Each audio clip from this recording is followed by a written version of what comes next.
ہندوستان اور خراسان یعنی موجودہ افغانستان کا ذکر۔ ابن ماجہ کی روایت ہے عن عبداللہ ابن الحارث رضی اللہ تعالی عنہ قال رسول اللہ صلی اللہ علیہ وسلم یخرج ناس من المشرق یؤتئون للمہدی یعنی سلطانہ، یعنی سلطانہ، دونوں طرح سے پڑھ سکتے ہیں۔ حضرت عبداللہ ابن حارث فرماتے ہیں رضی اللہ تعالی عنہ کہ حضور نے ارشاد فرمایا مشرق کی طرف سے وہ فوجیں نکلیں گی، لوگ آئیں گے جو عرب میں مہدی کی حکومت قائم کریں گے۔ یہ مہدی کون ہوں گے اس کا ذکر میں ذرا بعد میں کروں گا، لیکن نوٹ کر لیجئے کہ مہدی سے پہلے لازماً کسی مشرقی علاقے کے اندر وہ نظام قائم ہو چکے گا، تب وہاں سے فوجیں آئیں گی نا۔ یہ مشرق کون سا ہے؟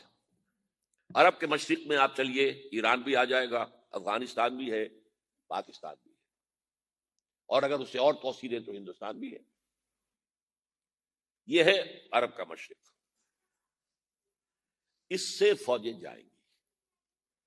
اس کا کیا مطلب ہے کہ اس میں سے کسی جگہ پر نظام خلافت پہلے قائم ہو جائے گا تاکہ وہاں سے فوجیں جائیں گی جو جزیرہ نماء عرب میں حضرت مہدی کی حکومت کو قائم کریں گی۔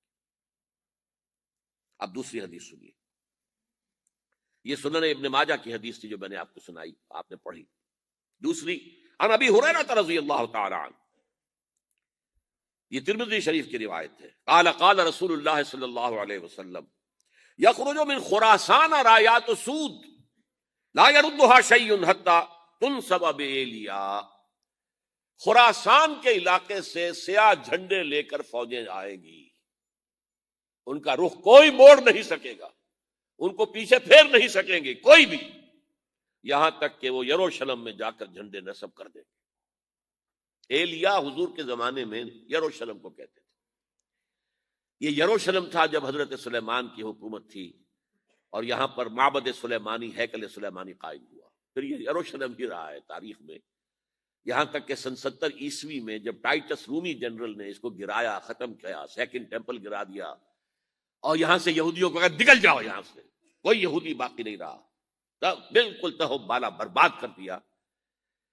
اس کے کوئی 150 سال بعد ہیڈریان، رومن ایمپرر ہیڈریان، اس نے پھر دوبارہ آباد کیا اس شہر کو۔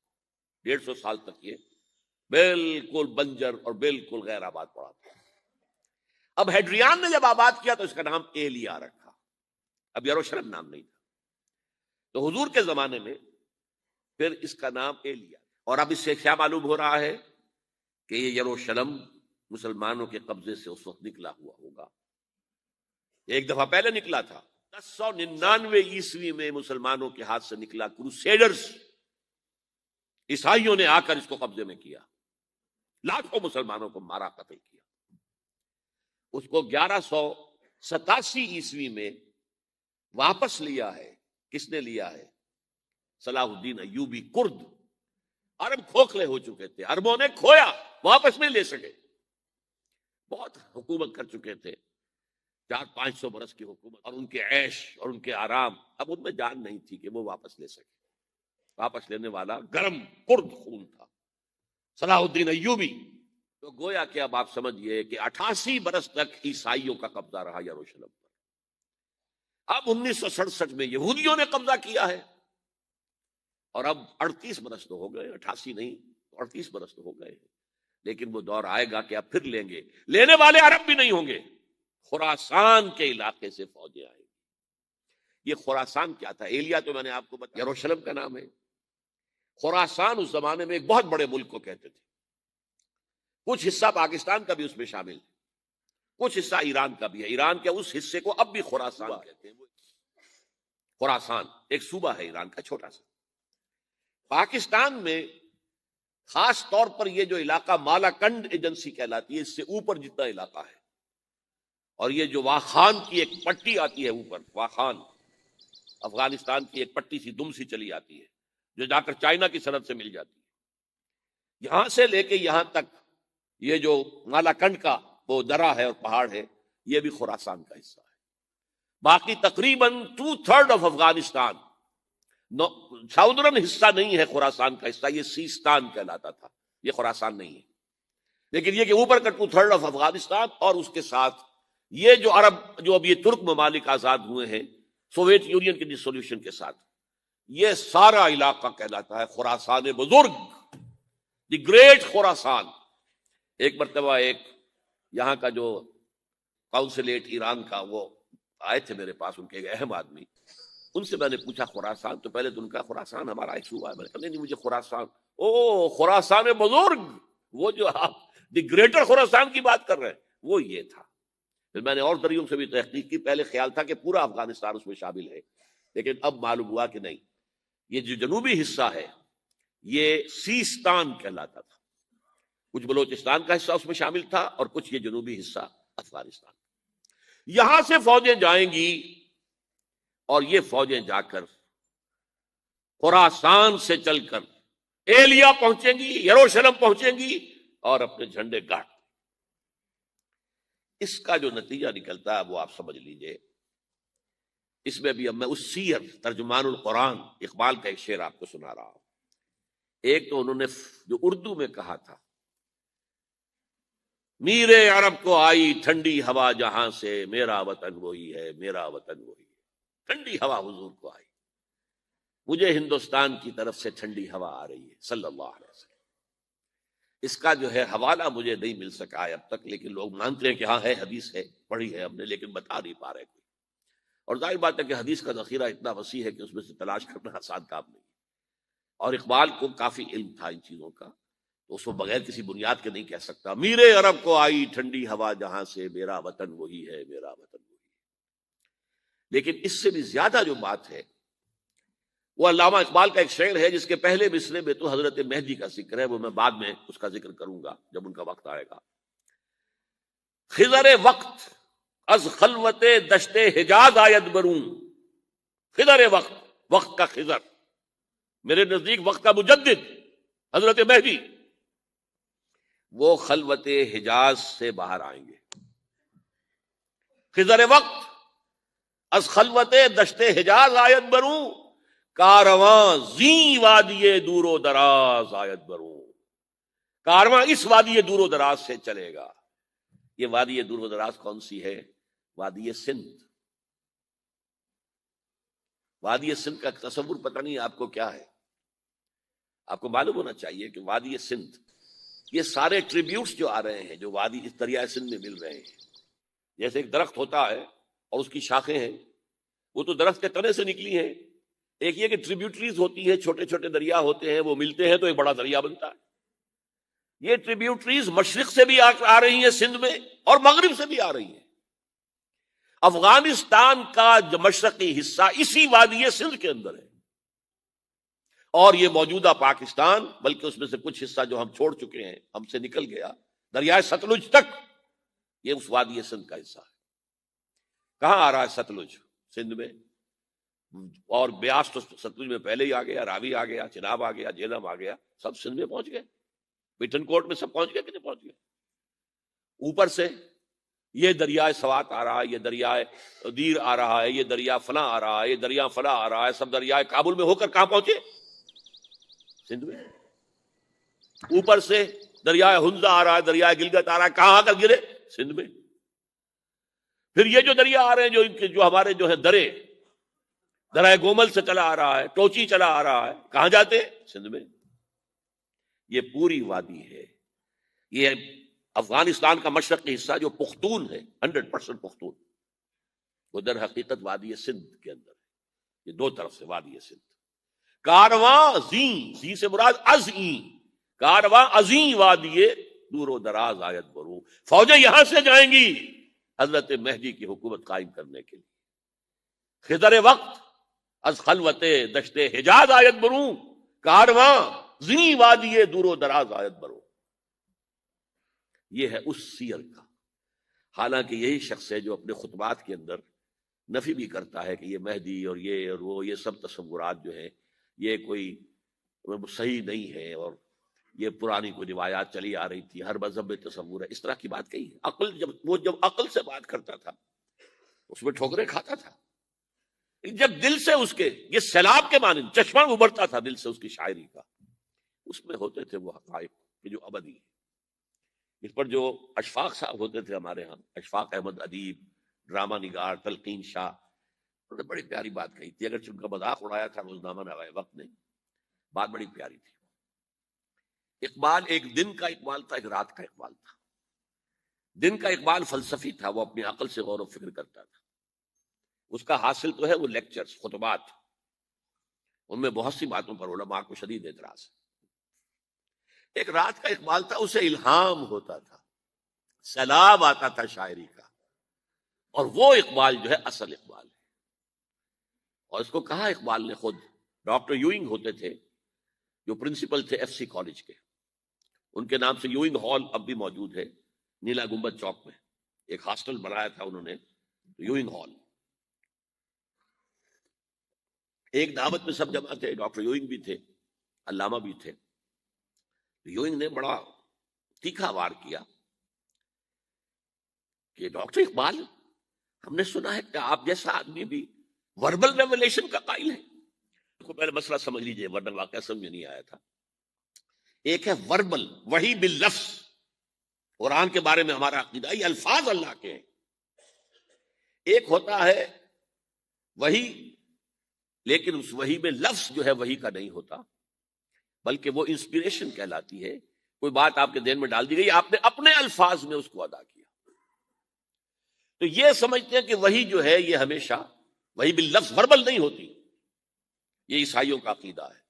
اور وہ عقیدہ کیوں بنایا ہے؟ اب ایک بات سے بات نکل رہی ہے، انجیلیں 100 سے زیادہ تھیں، اب بھی کم سے کم 4 کو کینونیکل کہتے ہیں، تو ان چاروں میں اختلاف ہے، تو کون سی انجیل ہے؟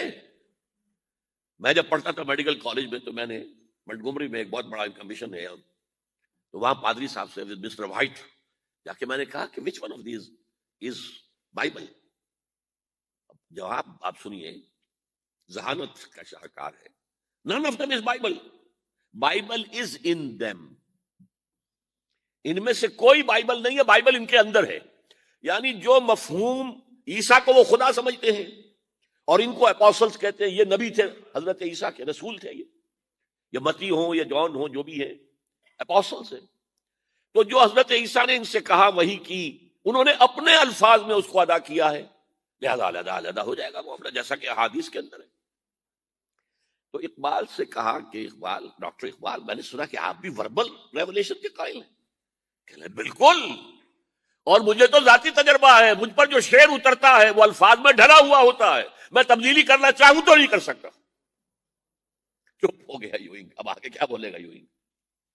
تو بہرحال اقبال کا یہ شعر جو ہے رات کے اقبال کا شعر ہے، یہ اس اقبال کا جس کو الہام ہوتا تھا۔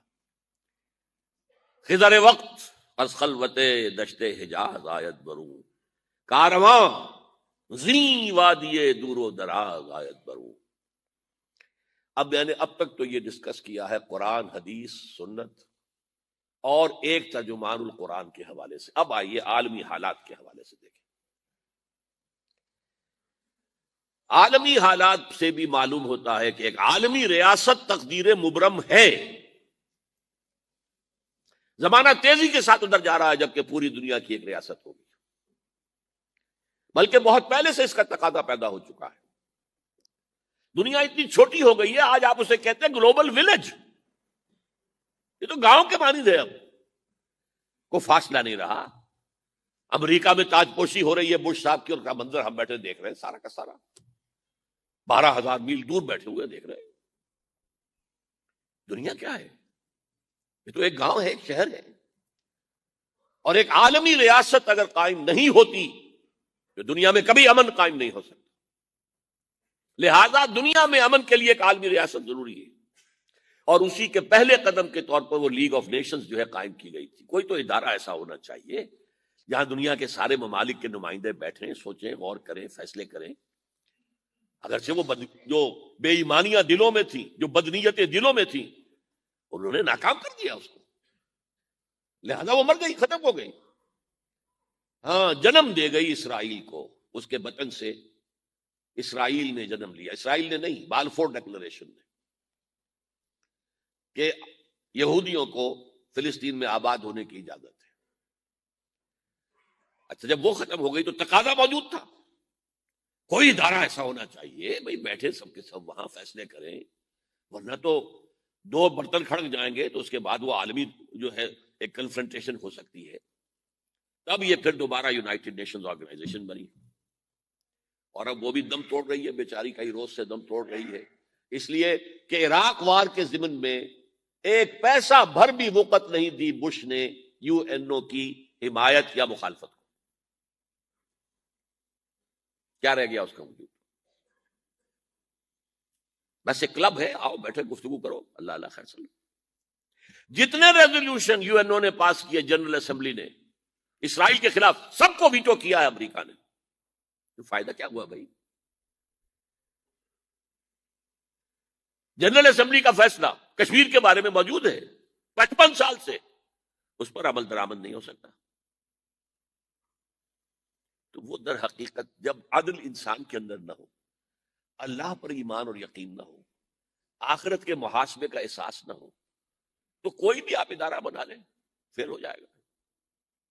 ایک زمانے میں، وہ بھی میرے زمانہ طالب علمی کا ہے، جمعیت طلبہ والے جو ہے کراچی سے نکالا کرتے تھے اسٹوڈنٹس وائس، ایک انگریزی ہفت روزہ، اس میں لکھا تھا یو این او کا مطلب ہے یونائٹڈ نیشنز آرگنائزیشن نہیں، انٹائڈ نیشنز آرگنائزیشن، جو بندھی ہوئی نہیں ہے آپس میں. یہ نیشنز جو ہے ان کا کوئی آپس میں تعلق نہیں ہے، ان کی آرگنائزیشن ہے انٹائڈ، یونائٹڈ کی بجائے. اور آج اس کا منظر سامنے آ چکا ہے. لیکن تقدیر مبرم ہے، the march of history cannot be stopped. چاہے نیو ورلڈ آرڈر آئے، چاہے جسٹ ورلڈ آرڈر آئے، آئے گا ورلڈ آرڈر، جس میں کوئی شک نہیں ہے. گلوبلائزیشن ہو رہی ہے، ٹرپس کا معاہدہ ہو رہا ہے، یہ سارا جو ہے کدھر ہم سفر کر رہے ہیں، کدھر جا رہے ہیں؟ Towards a world state. اس عالمی ریاست کے قائم ہونے میں کمپیٹیٹرز کون کون ہیں؟ کون اپنا نظام قائم کرنا چاہتا ہے؟ اس کے لیے اقبال کے دو شعر. دنیا کو ہے پھر مارکہ روح و بدن پیش، مارکہ روح و بدن، روحانیت اور میٹیریلزم. دنیا کو ہے پھر مارکہ روح و بدن پیش، تہذیب نے پھر اپنے درندوں کو ابھارا. تہذیب کے درندے، یہ ہے مغربی قوموں کے لیے بہترین لفظ ہے، تہذیب کے درندے. کہتے ہیں سیویلائزیشن سیویلائزیشن سیویلائزیشن، اور جو درندگی وہ کرتے ہیں کوئی بھیڑیے وہ درندگی نہیں کر سکیں گے جو وہ کرتے ہیں. دنیا کو ہے پھر مارکہ روح و بدن پیش، تہذیب نے پھر اپنے درندوں کو ابھارا. اللہ کو پامر دیے مومن پہ بھروسہ، ابلیس کو یورپ کی مشینوں کا سہارا. This grand confrontation is very soon to come, very soon to come, very soon to come. ایک طرف اللہ ہے اور مرد مومن ہے، دوسری طرف ابلیس ہے اور اس کا سب سے بڑا ایجنٹ یہودی ہے، اور یہودیوں کے سپورٹرز عیسائی. یہ ہے دو طرفہ، یہ دو فریق ہیں. اور وہ میں آپ کو پہلے سنا چکا ہوں نظم. ابلیس نے کہا تھا مجھے نہ جمہوریت کا کوئی خطرہ ہے، نہ کوئی فاشزم سے خطرہ ہے، نہ کوئی اشتراکیت سے خطرہ ہے اگر کوئی خطر مجھ کو تو اس امت سے ہے جس کی خاکستر میں ہے اب تک شرارے آرزو. خال خال اس قوم میں اب تک نظر آتے ہیں، وہ کرتے ہیں اشک سحر گاہی سے جو ظالم وضو. وہی خطرہ ہے جس کا ذکر کیا جب یو ایس ایس آر ختم ہو گئی، جس کے لیے نیٹو بنایا گیا تھا، جس کے لیے سیٹو بنایا گیا تھا، جس کے لیے سینٹو بنایا گیا تھا، to contain U S S R. اب جب یو ایس ایس آر ختم ہو گیا، وہ تو سربت سجود ہو گیا مغرب کے سامنے، ہاتھ پھیلا کر بھیک مانگنے کی پوزیشن میں آ گیا. اس وقت اثر نو نیٹو کو آرگنائز کر رہے ہیں، ایکسٹینڈ کر رہے ہیں. تو کسی نے پوچھا چیف آف دی نیٹو سے کہ یہ اب آپ کو کس بات کا دے؟ ہمیں مسلم فنڈامنٹلزم سے خطرہ ہے. وہ جو ابلیس نے کہا وہی اس نے کہا. ہمیں اندیشہ ہے مسلم فنڈامنٹلزم سے، لہذا ہمیں چوکس رہنا ہے اور مضبوط کرنا ہے اور تکڑے ہونا ہے. یہ ہے در حقیقت ہے اگر کوئی خطر مجھ کو تو اس امت سے ہے جس کی خاکستر میں ہے اب تک شرارے آرزو. اب دیکھیے، ایک طرف میں نے بتایا ایک یہودی ہیں اور ان کے خواب ہیں. خواب کیا ہیں؟ گریٹر اسرائیل قائم کرنا. جس میں تقریباً پورا مڈل ایسٹ آ جائے گا۔